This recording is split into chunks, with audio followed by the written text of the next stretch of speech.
بسم اللہ الرحمن الرحیم۔ حدیث نبوی صلی اللہ علیہ وآلہ وسلم۔ سلیمان بن بلال نے عمر بن یحییٰ سے حدیث بیان کی۔ انہوں نے عباس بن سہل بن سعد سعدی سے، انہوں نے ابو حمید رضی اللہ عنہ سے روایت کی، کہا ہم رسول اللہ صلی اللہ علیہ وآلہ وسلم کے ساتھ غزوہ تبوک کے لیے نکلے اور وادی القریٰ میں ایک عورت کے باغ پر پہنچے۔ رسول اللہ صلی اللہ علیہ وآلہ وسلم نے فرمایا، اس باغ کی پیداوار کا اندازہ لگاؤ۔ ہم نے اندازہ لگایا۔ رسول اللہ صلی اللہ علیہ وآلہ وسلم نے 10 وسق 60 من کا اندازہ لگایا۔ آپ صلی اللہ علیہ وآلہ وسلم نے اس عورت سے فرمایا، اس کے جتنے وسق بنیں گے ان کو شمار کر رکھنا، یہاں تک کہ ہم انشاءاللہ تمہارے پاس لوٹ آئیں گے۔ پھر ہم چل پڑے یہاں تک کہ تبوک آ گئے۔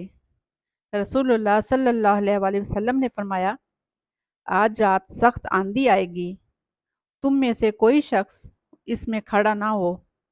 جس کے پاس اونٹ ہے وہ اس کو رسی کے ساتھ مضبوطی سے باندھ دے۔ پھر سخت آندھی آئی، ایک شخص کھڑا ہوا تو ہوا نے اس کو اٹھا کر تئی کے دونوں پہاڑوں کے درمیان جا پھینکا۔ پھر ایلہ کے حاکم ابن علمہ کا قاصد رسول اللہ صلی اللہ علیہ وآلہ وسلم کی خدمت میں ایک خط لے کر آیا۔ اس حاکم ایلہ نے رسول اللہ صلی اللہ علیہ وآلہ وسلم کے پاس ایک سفید خچر بھی تحفے کے طور پر بھیجی۔ رسول اللہ صلی اللہ علیہ وآلہ وسلم نے بھی اس کی طرف خط روانہ فرمایا اور ایک چادر بطور تحفہ بھیجی۔ پھر ہم واپس آئے، یہاں تک کہ وادی القریٰ پہنچے تو رسول اللہ صلی اللہ علیہ وآلہ وسلم نے اس عورت سے اس کے باغ کے بارے میں پوچھا، اس کا پھل کتنا ہوا؟ اس عورت نے بتایا 10 وسق 60 من، جو رسول اللہ صلی اللہ علیہ وآلہ وسلم کا تخمینہ تھا۔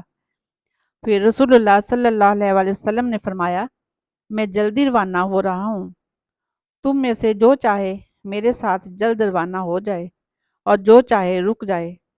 ہم وہاں سے نکل پڑے یہاں تک کہ مدینہ کے بالائی حصے میں پہنچ گئے۔ رسول اللہ صلی اللہ علیہ وآلہ وسلم نے مدینہ کو دور سے دیکھتے ہی فرمایا، یہ طابہ عمدہ پاکیزہ شہر ہے اور اس کے قریب یہ احد ہے، یہ ایسا پہاڑ ہے جو ہم سے محبت کرتا ہے اور ہم اس سے محبت کرتے ہیں۔ پھر جیسے ہی انصار کے گھر نظر آنے لگے تو آپ صلی اللہ علیہ وآلہ وسلم نے فرمایا، انصار کے گھروں میں سے خیر و برکت والے گھر بنو نجار کے ہیں، پھر بنو عبد الاشہل کے، پھر بنو عبد الحارث بن خزرج کے، پھر بنو سعدہ کے۔ انصار کے سارے ہی گھروں میں خیر و برکت ہے۔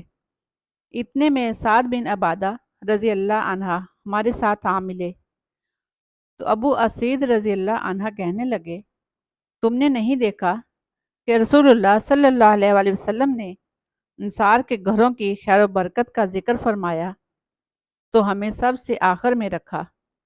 سعد رضی اللہ عنہ رسول اللہ صلی اللہ علیہ وآلہ وسلم کے قریب چلے گئے اور عرض کی، اللہ کے رسول، آپ صلی اللہ علیہ وآلہ وسلم نے انصار کے گھروں کی خیر کا ذکر فرمایا تو ہمیں آخر میں رکھا۔